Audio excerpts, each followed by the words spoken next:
mirando un poquito esta historia, ¿no?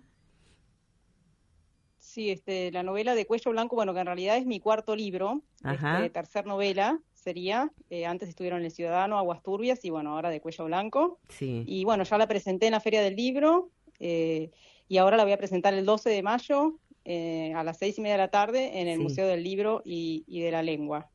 genial. Y, Me van a acompañar Mariano sí, Cuño Libarona y Guillermo Coppola. o sea, el mismo Guillermo Coppola. El mismo Guillermo Coppola, porque bueno, está inspirada en el Sí, caso famoso del escándalo de los años 90, el ujú, famoso caso del jarrón. Está sí, inspirada, bueno, con personajes y con hechos ficticios, pero recrea en gran medida ese caso. ajá. Qué interesante porque ese caso quedó como medio para la burla, para Mm. muchos, ¿no? Con tanta cosa, fue un momento televisivo bastante Claro. Muy mediático extraño, fue una claro, muy época muy mediática, mediático, con ¿no? muchos guiños, por ahí que lo terminaron haciendo más un chiste que otra cosa, pero revestía una seriedad verdaderamente importante. Qué bueno poder traerlo a través de la literatura de una manera que nos refresque a todos la verdad del caso. Exactamente, todo el mundo se quedó más con las cuestiones de cotillón, digamos por así decirlo, pero fue un caso realmente muy serio porque hubo un juez que armó la causa a Coppola, digamos, le hizo que le plantaran droga y terminó él destituido y después preso, con lo cual, Claro, bueno, es como la terminó preso. paradoja total de la injusticia y bueno, y esto fue, digamos, este escándalo causó menos impacto que el escándalo de pensar que Coppola lideraba una red de narcotráfico Exacto. Y y todo Florencia, lo demás y todo el circo que se armó alrededor. De claro. hecho, te escuchaba que decías mediático. Bueno, el término mediático apareció con este caso. Claro. Ah, Antes no claro, existía. con el famoso caso del jarrón. Eh, ¿Por qué pensás o qué cosas te dice Guillermo? Seguramente hablaste con él, que lo inscribieran, porque en ese momento estaba en pleno auge él, ¿no? Como manager y demás. ¿Por qué pensás que le hicieron toda esta causa? Y es como que la verdad nunca se supo, pero bueno, al parecer el juez quería tener notoriedad, quería pasar a la historia como alguien que cazaba famosos, digamos, ¿No? no metía presos a los pobres, sino a gente de la farándula. Nunca se supo, o sea, hubo especulaciones varias, pero la verdad es que nunca Claro. se supo el verdadero motivo. Y bueno, era fácil de creer que esto era así, porque Coppola era un hombre que frecuentaba la noche, entonces nadie dudó, todo el Claro. mundo lo pensó, digamos, así, pero él no tenía nada que ver con eso, digamos, o sea, admitía que consumía, digamos, pero no tenía nada que ver con el narcotráfico. Sí, sí. Ujú. Mirá qué garrón, ¿no? Y Bueno, bueno, Justamente. y se llegaron a plantar pruebas, a Mm. manipular personas, amenazar personas para hacerlo, bueno, fue realmente algo de mucha gravedad. bueno, el ex magistrado de quien estamos hablando sigue ejerciendo la abogacía, de hecho.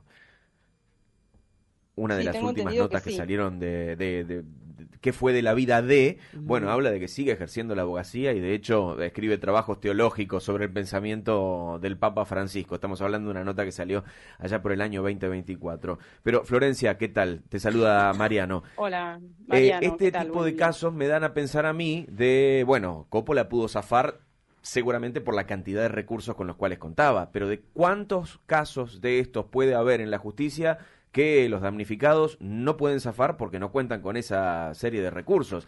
¿Habrá más? Y es una pregunta que la verdad nos hacemos todos a partir de esto.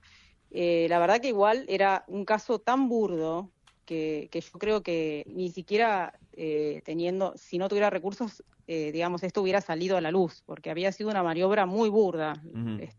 o Ujú. sea, así de grave y peligrosa, pero muy burda. Entonces, o sea, que le costó a Coppola pasar sus peores momentos de su vida, porque es el día de hoy que es una herida que todavía no cierra, Claro. que él estuvo preso varios meses en situaciones Mm. deplorables, eh, pero la verdad es que la maniobra fue bastante burda y salió a la luz bastante, digamos, le costó unos meses, pero salió a la luz bastante fácil cuando se descubrió, digamos. Pero Ajá. sí, como vos decís, puede haber muchos casos que personas por no tener recursos, no se descubra nunca.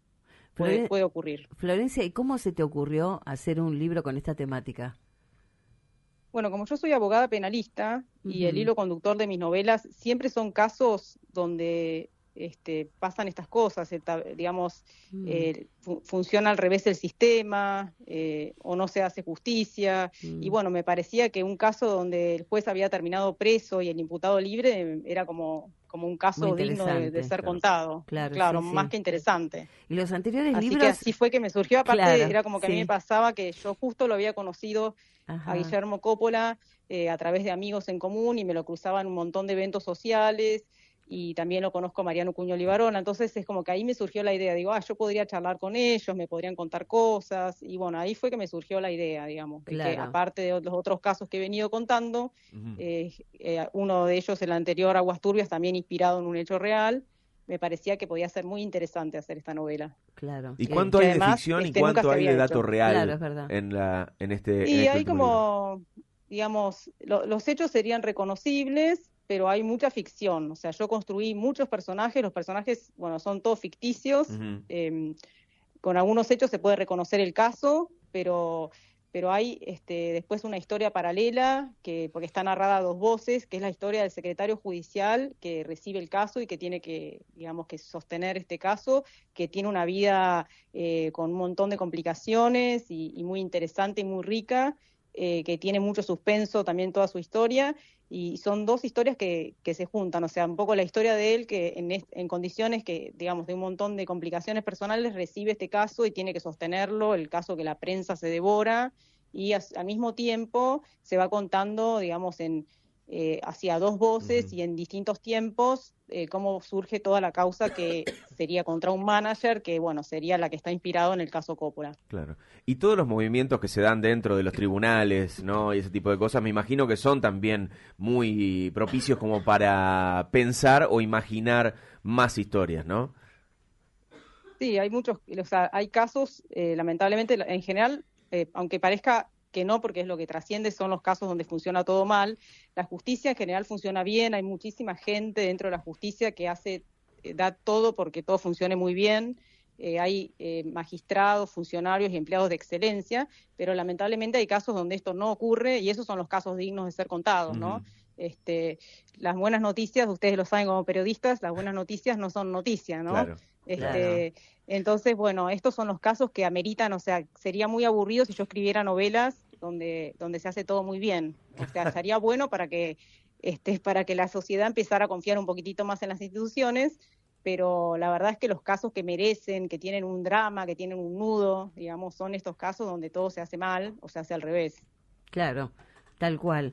Bueno, hay que verlo, entonces hay que leerlo y adentrarnos un poquito en este caso que, como vos decís, ¿no? Dentro de tu profesión encontrás un montón de casos que no tienen un final justo, y como a veces en búsqueda de la justicia puede llegar a fallar, como todo lo humano, ¿no? Y lamentablemente hay vidas dentro de esa falla que terminan muchas veces caducadas, porque pasar tiempo en la cárcel no es algo grato. No, por supuesto. Lo que trata también la novela es eso, de mostrar el daño que puede hacer la corrupción. Por eso la tapa, bueno, la audiencia no la puede ver porque estamos en radio, pero bueno, tiene una gota de sangre en el cuello, que bueno, digamos, simboliza los delitos de cuello blanco, que son aquellos que cometen gente que tiene determinado estatus social, que desempeña determinados cargos, en general funcionarios públicos, y la sangre no es que el lector va a encontrar un muerto en la página 3, pero lo que quisimos simbolizar con esa sangre es el verdadero daño que causa la corrupción en la sociedad, que a veces termina siendo más grave que los homicidios porque, digamos, primero generan un descreimiento total en las instituciones, y si la gente deja de creer en la justicia, es como que no hay esperanza posible. Y bueno, quisimos simbolizar eso, y la novela quiere tratar eso, ¿no? Un poco cómo funcionan las relaciones de poder, y también el tema de la corrupción, dejar una fuerte reflexión del daño que genera la corrupción, que hay veces que hay como una alta tolerancia en Argentina a la corrupción. O sea, es verdad. el famoso roban pero hacen. No, y aparte hay momentos en donde la gente pide juicios políticos y justicia, y todo queda en la nada. Queda todo en la nada, y es más, decimos, bueno, la justicia está comprada. Sería un buen título para otro libro. Vuelvo a decir que no todo queda en la nada, porque hay muchas cosas que se resuelven muy bien, Sí. pero hay cosas que lamentablemente no, y eso es en lo que la justicia tiene que seguir trabajando. Y sí, Claro, o seguro. tarda mucho, ¿no? Uno ve gente que por ahí pasa muchos años de su vida viviendo toda una injusticia y a la espera de, en Claro. tiempos donde todo es tan inmediato, también hay como una necesidad de que la justicia se ayorne a esos tiempos y que dé mejores respuestas. Totalmente. Flor, muchísimas gracias por esta charla, y lo mejor entonces No, por favor. vamos a contarles que vas a estar entonces, ¿ya estuviste presentando el libro ya en la feria o vas a volver a Sí, estar? ya estuve en la Contanos. Feria del Libro Sí. y ahora estaré en el Museo del Libro y la Lengua, que es un edificio color bordó que está en la esquina de la Biblioteca Nacional. Sí. Que todo el mundo Sí. debe pasar por ahí, en las Heras Sobre las Heras, y claro. Austria. Sí. Exacto, sobre las Heras, el martes 12 de mayo a las 6:30 de la tarde. Y bueno, me van a acompañar Mariano Cuño Libarona, que fue el abogado del caso, Claro. Sí. y Exministro de Justicia también Guillermo reciente. Coppola. Sí. Claro, Sí. perfecto. Bueno, fuerte la presentación. Así que bueno, lo mejor y vamos a leer este libro que es muy interesante. Gracias, Florencia. Bueno, muchísimas gracias por este espacio. Bueno, a vos por Que charlar tengan un buen rato. día. Gracias igualmente. Hablamos con Hasta luego. Florencia Guío, escritora, presenta su libro Cuello Blanco, que tiene que ver un poco con este caso, el más mediático de todos, que fue el de Guillermo Coppola y ¿se acuerdan? El famoso jarrón.